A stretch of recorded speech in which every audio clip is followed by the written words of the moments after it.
On this episode of Kuryakyn Garage, we will be showing you how to install the Kuryakyn Heated ISO-Grips for electronic and dual cable throttles. The Heated ISO-Grips share the same design as our original ISO-Grips, a cast aluminum housing with soft, durable premium rubber inserts that deliver vibration dampening and grip. The Heated ISO-Grips have 5 heat settings that are controlled by an integrated switch on the clutch side grip. There is also an automatic low battery shutoff to avoid draining the battery. Another cool feature about the Heated ISO-Grips is that you don't need glue for the clutch side grip, so you can easily install or remove them if you change handlebars or bikes. Our popular throttle bosses, stiletto end caps, and bar end weights are all compatible with the Heated ISO-Grips as well. First, we will work on this Heritage Softail with an electronic throttle. On the clutch side, remove the hardware from the top and bottom of the switch housing. You may need to loosen the clutch control clamp in order to allow the switch housing halves to separate enough to remove the grip. Now go ahead and remove the grip.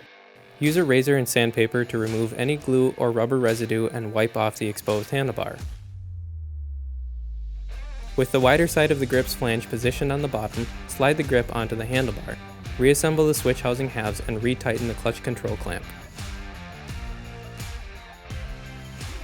Moving to the throttle side, just like the clutch side, remove the hardware from the top and bottom of the switch housing. You may need to loosen the brake control clamp to allow the switch housing halves to separate enough to remove the grip. Go ahead and slide the grip off the handlebar.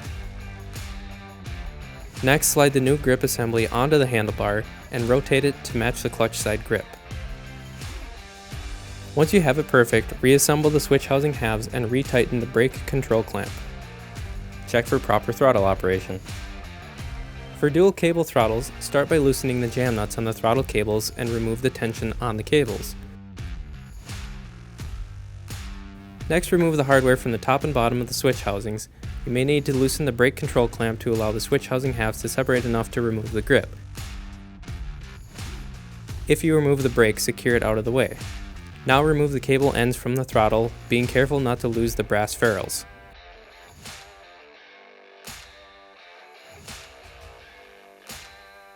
Once that is complete, remove the old grip and slide the new one into place.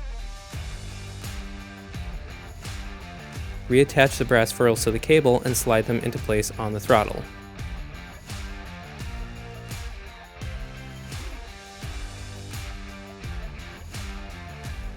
Reassemble the switch housing halves and retighten the brake control clamp.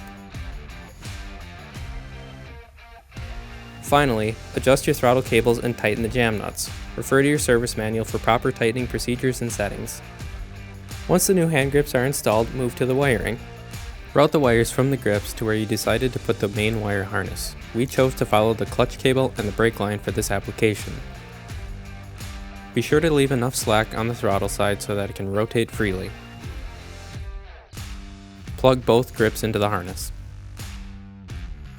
How you route the wires is up to you, but you will need to plug into a switch power wire and find a location nearby to install the ground. In this case, we are running the wires under the gas tank back to the seat.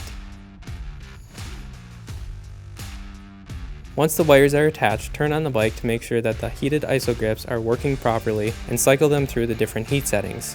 Then secure the wires so they will not be pinched or melted, and you are all set to have toasty warm hands.